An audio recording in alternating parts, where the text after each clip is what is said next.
Summer season शुरू हो चुका है और सीजन के शुरू होते ही कांगड़ा के एयरपोर्ट से फ्लाइट्स की संख्या बढ़नी भी शुरू हो गई है। फिलहाल कांगड़ा एयरपोर्ट से 24 फ्लाइट्स में से 20 ने मूवमेंट करनी शुरू कर दी है। आसानी से फ्लाइट्स कनेक्टिविटी होने के चलते अब देश दुनिया से वीवीआईपी, वीआईपी समेत सैकड़ों सैलानियों ने भी पर्यटन नगरी धर्मशाला और कांगड़ा का रुख करना शुरू कर दिया है।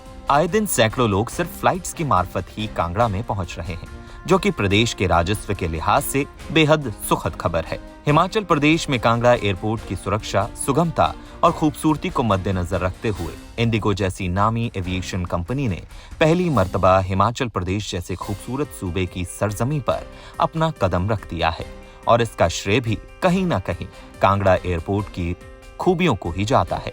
हालांकि इंडिगो ने फिलहाल 2 फ्लाइट्स को ही कांगड़ा एयरपोर्ट पर उतारा है, मगर कंपनी देहरादून और दिल्ली से भी एक फ्लाइट्स और बढ़ाने का मन बना चुकी है। वहीं स्पाइस जेट की कांगड़ा एयरपोर्ट से 4 फ्लाइट्स चल रही हैं, जो कि कांगड़ा से दिल्ली और दिल्ली से कांगड़ा के लिए दिन भर में 8 उड़ानें भरती हैं। एलायंस एयर की फ्लाइट्स भी कांगड़ा एयरपोर्ट का अहम हिस्सा है, जो कि न केवल दिल्ली बल्कि चंडीगढ़ और शिमला को भी कनेक्ट कर रही हैं। इसके अलावा पवन हंस के चॉपर भी कांगड़ा को शिमला और मंडी से कनेक्ट कर रहे हैं। कांगड़ा एयरपोर्ट के निदेशक धीरेन्द्र सिंह की माने तो आज की तारीख में कांगड़ा एयरपोर्ट प्रदेश का सबसे बड़ा और व्यस्तम एयरपोर्ट में से एक है। कांगड़ा एयरपोर्ट्स का जो ग्रोथ है वो बहुत तेज़ी से हो रही है, और नॉट ओनली कि पैसेंजर्स के टर्म में बट फ्लाइट के टर्म्स में भी। अभी जो हमारा समर शेड्यूल जो शुरू होता है 26 मार्च से जो शुरू हुआ, उसमें हमारी 24 फ्लाइट मूवमेंट्स जो है वो शेड्यूल थे, और जिसमें से लगभग 20 फ्लाइट मूवमेंट्स ऑलरेडी स्टार्ट हो गए हैं। और इंडिगो जो है पहली बार धर्मशाला से उसने, या कहें कि पहली बार हिमाचल से ही उसने ऑपरेशन शुरू किया, और उसमें भी उन्होंने 2 फ्लाइट स्टार्ट की है, और अभी वो तीसरी फ्लाइट उनकी देहरादून से शेड्यूल है, जो इसी महीने में चालू होने वाली थी, और जो कि हो सकता है जल्दी चालू हो जाए। और एक और फ्लाइट वो शायद कोशिश कर रहे हैं कि दिल्ली से और बढ़ाएं। और इसी तरीके से हमारी स्पाइस जेट की भी 4 फ्लाइट्स, मतलब 8 मूवमेंट्स हमारे हैं।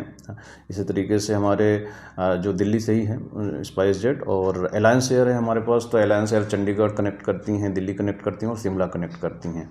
तो ये एलायंस एयर की फ़्लाइट्स हैं, और एक पवन हंस का हेलीकॉप्टर भी है जो मंडी और शिमला से कनेक्ट करता है हमें। तो इस तरीके से आज की डेट में हम कहें तो 4 एयरलाइंस हो गई, शेड्यूल्ड एयरलाइंस, जो स्पाइस जेट हो गई, एलायंस एयर हो गई, और इंडिगो हो गई, और साथ में है पवन हंस। नहीं, पवन हंस का अभी, क्योंकि स्टेट गवर्नमेंट ने काफ़ी हेलीपोर्ट्स क्रिएट करने का निर्णय लिया है, और हर ज़िले में शायद वो हेलीपोर्ट्स क्रिएट कर रहे हैं।